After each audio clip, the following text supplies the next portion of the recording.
Hello, St. Louis. You're tuned in to the Voice of St. Louis, where our community's heartbeat comes alive. I'm your host, Michael Roberts Jr., shining a spotlight on the stories, events, and voices that make the cities truly special. Let me introduce today's guest. Francene Mary Diane Hill is a storyteller, educator, and community leader. Growing up at the Tiny Tot Nursery School in St. Louis, founded by her mother, Kermit Hill, she dedicated herself to its legacy, working in every role from teacher's assistant to board member. With degrees from Smith College and Penn State, Francene is also a passionate storyteller. Her tribute book, Tiny Tots in Tiaras and Tuxedos, celebrates her mother's groundbreaking achievements and impact on Black business history. Welcome, Francene. Such a pleasure to have you here. I'm so glad to be here, too. This is an exciting moment for me. This is really great. And once again, this is just a perfect subject matter for this show. And you here as a guest to tell us this history because it's very much St. Louis. Definitely. And with regard to that, St. Louis, it's just one of those places where it just runs in generations, deep roots of culture and influence, not just here locally and nationally, but also globally. But before we get into the book and some of the things that you're doing in the community, tell us a little bit where you grew up and, of course, what high school you went to. Of course, yes. Well, I started on North Newstead. It was actually Tiny Tot had already started when I was born. So we lived upstairs, and Tiny Tot ran on the first floor of my building on North Newstead, 3208 North Newstead. And then I moved to Holly Place across from O'Fallon Park. But I spent most of my time, even though I was living on Holly Place, I even got picked up for the school bus at Tiny Tot. That was my location because my mother had to be there early, when the students started coming in. And I moved to different schools, but I ended up going to Lutheran North High School for my graduation. So that was great. You're definitely St. Louis. Yes, definitely all around. So growing up in the area that you grew up with, how has that influenced your career and your passions today? I mean, what's interesting about your situation is it's truly like a pure entrepreneurial environment, right? Yes, definitely. And a lot of people can't relate to it. Mm-hmm. Actually, maybe more than we realize can relate to it in our community. It's just we don't talk about it much, or it's just not memorialized, documented, right? Which has obviously led to this amazing book that I'm looking at right now of all the rich history with your family and influences had throughout the country. But with that being said, your upbringing, how has that even influenced even your passion for writing this book? Well, I was the youngest of my parents' 4 children. I was significantly younger than my other siblings. It's like a 12, 10, and 7-year age difference between us. So when I grew up, it was tagging along with my mother to all the events that she attended. Not only was she a full-time entrepreneur as a Black woman at that time, but she also was greatly involved in the community. She was involved with her church of Christ Holiness. She was involved with Jack and Jill. She went on to become the national treasurer of Jack and Jill for 4 years. And she also was involved with Top Ladies of Distinction. And actually one of the Top Ladies representatives came by my book launch last evening, also as representing the Top Ladies of Distinction. So she was involved with so many community events, so I was tagging along with her to all around the St. Louis area and learning about community service, how to give back to the community all along. So that's what I grew up, growing up in Girl Scouts, growing up Campfire Girls, growing up in all these different activities, including Jack and Jill, that also did definitely community service and helped out with St. Louis. Fun fact, I was in Jack and Jill as well. Oh, great. Mm-hmm. Great experience, which really segue into a really rich network and rich not in terms of money, but just real quality contacts of folks from the community that also were relatable too. Yes.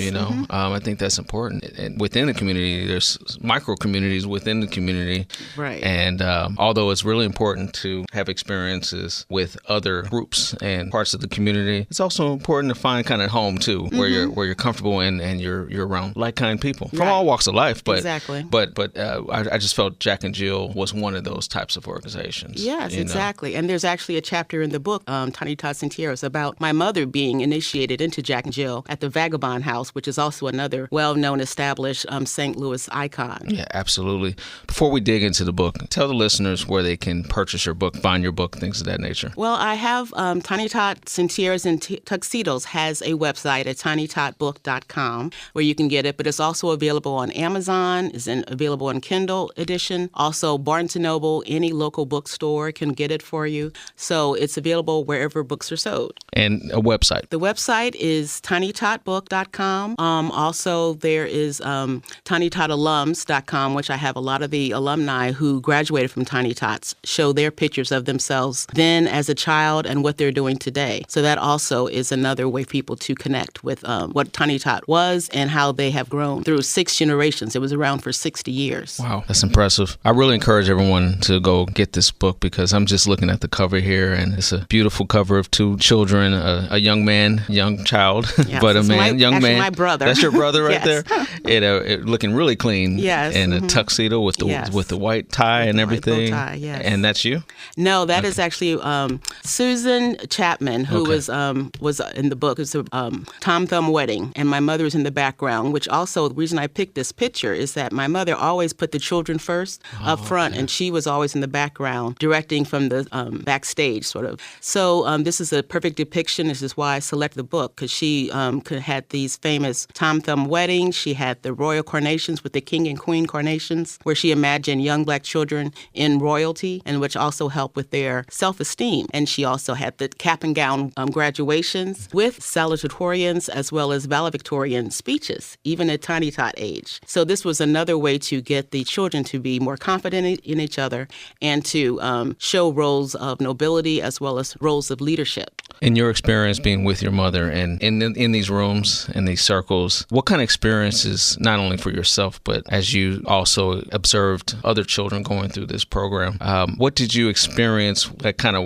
how they were psychologically walking in the door, and then how they were inspired and trained in certain, areas of nobility and etiquette and things of that nature, how to dress, how to do all these things in society, right? Right, But, yes. But did it, what kind of positive effects did you really notice it had on the children, and when they walked out, and how were they before and after going through this program? Yeah, well, I could see that children come in more timid, more shy, unable to communicate, unable to socialize with others, and eventually they're able to show, be confident, be able to take leadership positions, to be able to see themselves, again, as a king or a queen in that position, and they come out being much more confident with themselves, have more self-assured, have more leadership abilities, have more confidence in being able to speak in front of a crowd when they become older as well. I know I've had that experience after all the times I've had to come and do the speeches and everything and be at Tiny Tots presentations, and you become much more relaxed in front of a microphone, in front of a stage, in front of an audience. So I've seen that, and also seen how education, which was stressed, how believing in yourself and believing in education, you become much more prepared when you're in those audiences of mixed races or in all-white environments, that you're able to have confidence that you have the skills, either educationally or in other professional manners. Absolutely. And, the programs like this is really just all about releasing better, more well-rounded citizens. Yes. And in society. Right. And not just here in America, but everywhere. And that's really what it's all about. It's not here to segregate or separate groups within our community or our community from other communities. It's just to well-round the children so that they can maneuver and network and grow together and build wealth together and can adapt in all these environments that they'll find themselves in. Yes, exactly. And I think that's fantastic. And I just want to make sure people know, especially in our community, that these types of programs and organizations are very accessible. Don't make any assumptions that you won't get called back or voted in or anything like that. And there's more than one organization. There's several out there like that. And that's what we're trying we're trying to expose what those are. Maybe not everything is a fit for everybody, but at least you have options. But you need to know the options first. Yes, exactly. Right? And that's what I also am very intrigued about, how my mother was able to do this. Again, this was before the Civil Rights Act. This is before the women's movement, that she started a business. And it actually started because my father had asked her to be a stay-at-home mom, to take care of my 2 brothers at the time. They were like 2 and 3 years old. She had been working, which another new thing that I found out, she had been working for the Pentagon. Wow.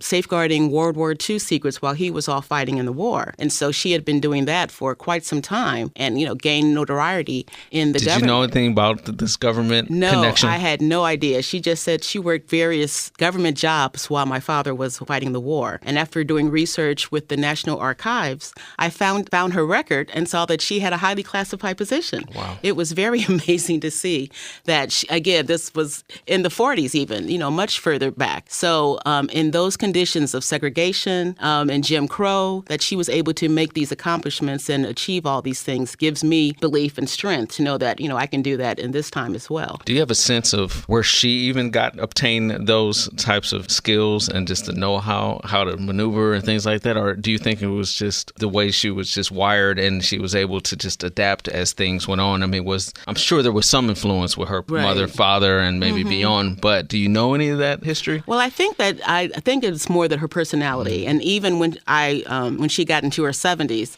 she had such determination and such drive. It was incredible. At the time, she was working in Little Rock, Arkansas, with a juvenile probation office. And so she had some background with the children back then, but she really wanted to have an influence on children before they got to the juvenile detention side. So that was part of her motivation for starting Tiny Tot Nursery School. But she also learned at the time she was a stenographer. And so she had those skills that were able to get her to D.C. to get one of those new government jobs and tripled her salary that when she was working as a probation officer in D.C. from Little Rock, Arkansas. So she just went on from there. Every supervisor commended her and promoted her even further in the job. So I got all those records. When I saw that, I was just blown away at her accomplishments before she even started this business that lasted for 60 years. She just sounds like somebody that when she commits to something, she takes it very seriously. And definitely a multitasker. She was doing all the community service, volunteer, Jack and Jill things while she was working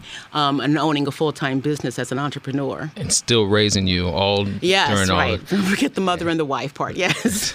That's really fascinating because from what I understand is while you were doing your research and trying to uncover records and things of that nature, you were actually finding out things about her that you did not know until you actually started down this journey writing this book. Yes. Tell us a little bit about that journey of just doing your due diligence and where you found records and what form were the records in, just to even be able to extract the information, and then how'd you even put pen to paper after that? So tell us a little bit about that due diligence journey. Yes, definitely. Well, I started with when I found these 80 love letters between my parents before they were married.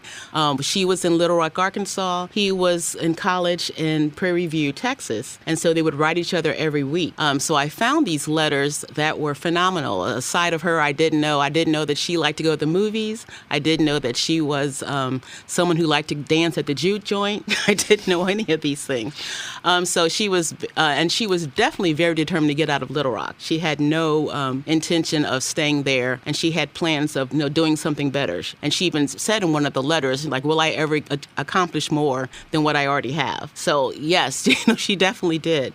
The other thing that I found out was through the National Archives about how many things that she was doing. She was actually supervising 20 clerks during her time at the Pentagon, which, again, had no idea about that as well. And I also did a lot of research with the St. Louis Argus and the St. Louis American Archives, and they had particular records about all the things that she was doing, not only with Jack and Jill, but also with all the Tiny Tot activities, the Tiny Tot Tom Thumb weddings, the royal coronations. They would put in the locations and the dates and the names of the children that were involved. So I incorporated all this research to make this creative biography. And it's called creative because I use vivid descriptions, I use dialogue, I use information about the weather, what was going on, what people were wearing. So I put all that into the book so it can be more lively and more bring it to life as well. So all of those things were incorporated to make the Tiny Tots and tiaras and tuxedos. Sounds like a series needs to be made from this. Yes, the way you wrote it's it. A lot of information. That's fascinating. Well, you are a writer, so you really you put that passion and that gift that you have into it. So I'm definitely interested in reading that book. And Argus newspaper as well had some information, and it's just amazing. Well, tell me a little bit about this book tour that you have going on right now. Okay, well, I'm actually in St. Louis. Came back home to do what's called a Meet Me in St. Louis book tour. So many people communicate to me through the Tiny Tot website. And I also, through the Tiny Tot, there's a Facebook page as well, where people can communicate, share their pictures and their memories of Tiny Tot, and be shown what they were doing at the time and how they are accomplishing things today. Fascinating. Well, to all the listeners, get out there and grab a copy of this amazing book and learn about the rich history. Yes. Another wonderful, amazing story of history and how it's influenced not only locally, nationally, and globally right here in St. Louis. And you're just continuing the legacy, you know, you. and this is really amazing what you're doing, and I'm just happy you're doing it because it's really important that we memorialize our history, to influence others and the future generations and things of that nature.